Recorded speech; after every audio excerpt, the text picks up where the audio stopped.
Are we at the bottom of the housing market crisis? Well, the NAR's chief economist thinks we probably are. Check out this quote. We are witnessing a housing recession in terms of declining home sales and home building. And here's the other part of the quote. In terms of the current housing cycle, we may be at or close to the bottom in contract signing. Now, this contract kind of disagrees with that quote, and I agree. I do not think we're even near the bottom. Now, they basically said, look, check out this this chart. This was the '08 meltdown. Look at that quick drop. And they say that when things drop this fast, usually is an indicator of the bottom.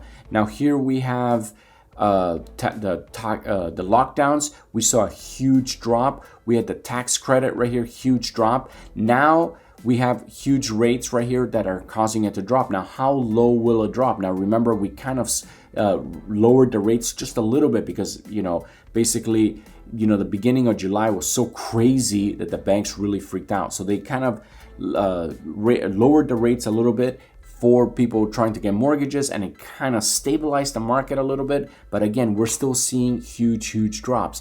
I mean, the main reason is because we're definitely in a housing bubble, and people know it. People are fearing what's about to come to us with the recession, and they're not willing to either jump into a house at the top of the market, or some people are not willing to sell and get stuck not knowing where to live. Remember, we have record high rent, and that rent is really sucking a lot of money out of potential new home buyers, right? Because now they're paying a lot more. Some people are paying $500, maybe $1,000 more for rent, and that is it's crazy, and it's going to really slow down the economy, and it's most likely going to crash it. Now look, here's the article finishes with, bottom line, the faster and bigger the decline in anything, the closer it is to a bottom.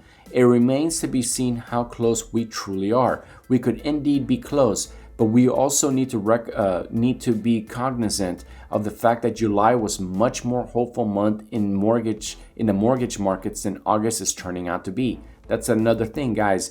We see a little bit of news and we run with it. If it's a glimmer of hope, people just love to jump in and say, hey, everything is great. If it's bad, again, the same thing in reverse. But the truth is that we're looking at data that happened in July. We're almost at the end of August. So we're going to have to see what, during September, what the numbers look like in August. And I got to tell you, they're probably not going to be that good. I've been hearing a lot of mortgage industries have been laying off their employees because basically there's no more mortgage. Nobody's buying mortgages anymore. Nobody's getting mortgages. And, everyone that wanted to refi, well, guess what? They already refied. So you could literally see that the refi market is completely dead, right? Why would anybody want to refi now when it's like above 5% when they had, they could have refi a year ago for 2.5%, right? So that nobody's going to do that. So you could pretty much call the refi market over. Now, and it might not come back for a long time, as a matter of fact. Now what do we have right now is basically new mortgages for new homes, right? Well, right now, like I said, nobody really wants to jump out of their current home.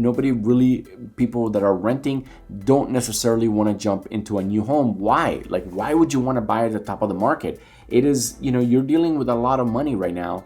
And, when people think like, hey, if I wait, 5 months, I could get that same exact house for $50,000, maybe $100,000 cheaper. Well, guess what? They're going to wait. And that's what people are doing. Now, I think it's going to go even lower, right? I think in a year from now, or 2 years from now, that house that you might be able to get it for $200,000-$300,000 off, maybe, on the high end, maybe on the lower end, houses that are like currently priced around $500,000, you might be able to get those for about $350,000 to $400,000. So that's a big drop, but that's what I'm seeing in the next 2 years. You can't just go and print as much money as we did and shut down an economy and expect things to get back to normal. Right before coronavirus happened, let's go back to that, right? A lot of people forget, but our economy was super duper hot. Remember, the Trump's tax cuts had just, came into effect, and the stock market was just on fire. When you had the stock market rally as much as it did, I think when Obama took office, it was like around 18,000, the Dow. by the right before coronavirus, I think the Dow was like at 28,000 or something like that. So yeah, it was a huge increase. So one could, honestly, one can say that it was hot already.